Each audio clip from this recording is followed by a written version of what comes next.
Lena was brought up by her father. She was an only child. Her mother died during childbirth, and her father, being a one-lover, never married and lived only for his daughter. He did everything to make Lena happy and in need of nothing.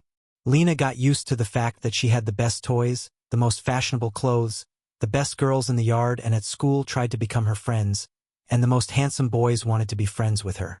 But Lena was arrogant and proud, so even very strong patience ended and friends left. Boys did not dare to approach her, and more often Lena was left alone. She thought she was better than everyone else and dreamed of a prince. She thought that her husband would have to be as rich as her father, and just as pamper her and encourage her every whim. At school with Lena at the same desk sat a boy, Alex. He liked Lena very much, and that's why he tolerated her boorish attitude and tried to fulfill her wishes. He carried a briefcase, caught butterflies for her, cut bouquets in the flower beds, because she so wanted, and when the time of school days came to an end and the most touching moment came, Alex, during the dance at the graduation, confessed his feelings to Lena. But she only laughed in response. Alex bore this pain, and having licked the wound a little, he began to wait for her at home in the evenings and to wander silently after her in the square, not far from their yard. Her father often talked about Alex, advising Lena to look at him, because it was hard to find such guys. Kind, sympathetic, hard-working. But Lena laughed. He won't get away from me.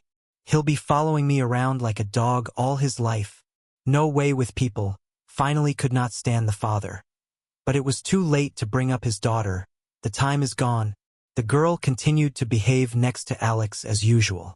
Alex entered the college, and Lena spent the whole day in beauty salons and boutiques. And you study what are not going to study at all? Asked Alex once. Lena giggled. Why? A man should provide. Here, I have a father now, and then my husband will be rich. I'm not going to work. So, Alex, keep in mind. Yeah. Alex lowered his head. Soon he was drafted into the army, and when he returned a year later, hoping to meet Lena grown up, he realized that she could not change.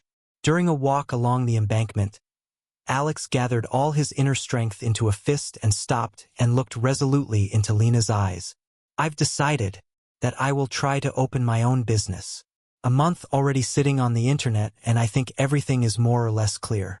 Niche free found here a little work in this area of activity, that in practice to learn something to learn and start. Lena laughed.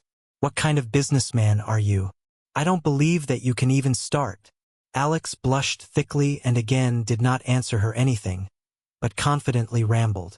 Lena, marry me. He took a box out of his pocket and opened it.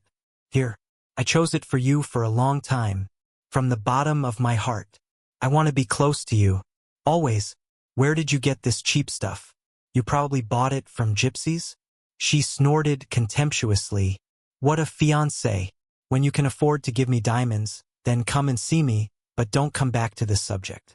And anyway, my father's companion has been making eyes at me for a long time. Keep in mind, if you don't hurry up with your business, I'll leave with him. At that moment Alex finally realized that he was wasting his time. Though Lenka had occupied his heart and thoughts for many years, he did not want to endure these humiliations any longer. Capricious fool. He decided for himself and no longer waited for her in the evenings, did not call and deleted pages in social networks. He got a job where for several years he gained experience and studied the nuances to open a business. And he did. 7 years later. Alex? The receptionist peeked in the door. I've reached the wife for an hour company. Tomorrow at 12 o'clock will suit you? Yes, quite. Good, then I'll order. Yes, Anna, thank you. Alex closed the lid of the laptop and looked at his watch, thinking about something. The next day, at exactly 12 o'clock, the doorbell rang. On the threshold stood a young woman with the necessary equipment in her hands. Alex invited her in, and something familiar flashed in her gaze. She slowly put the bucket on the floor, without taking her eyes off him, and rushed into his arms. Alex! You? Alex! I'm so glad. But Alex pulled her away from him and quietly answered. Don't, Lena, it's unnecessary. What are you, Alex? Aren't you happy? Let's remember everything that was. Let's start all over again. You know how many times I regretted that I let you go? Do you know how many times I regretted letting you go? But he didn't let me finish. How did you end up like this? How did you end up like this? I married my father's partner. He was a dream, did everything for me, and as soon as my father was gone, he took all his property and threw me out on the street. Now I rent a room in the dorm and I'm spinning like a squirrel in a wheel. Lena brushed away a tear and apologized again. At this time, a woman came down from the second floor, holding her stomach with her hand. Honey, who's there? It's the cleaning lady, but she's already leaving. I've changed my mind today.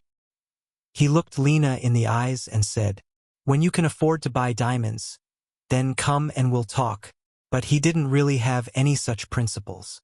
He married a girl from the taiga wilderness and never understood divisions into social strata. But he did not want to have any dealings with Lena. He felt sorry for all the wasted years with her. And she slowly turned around and without answering anything wandered away, bemoaning herself for having missed her own happiness.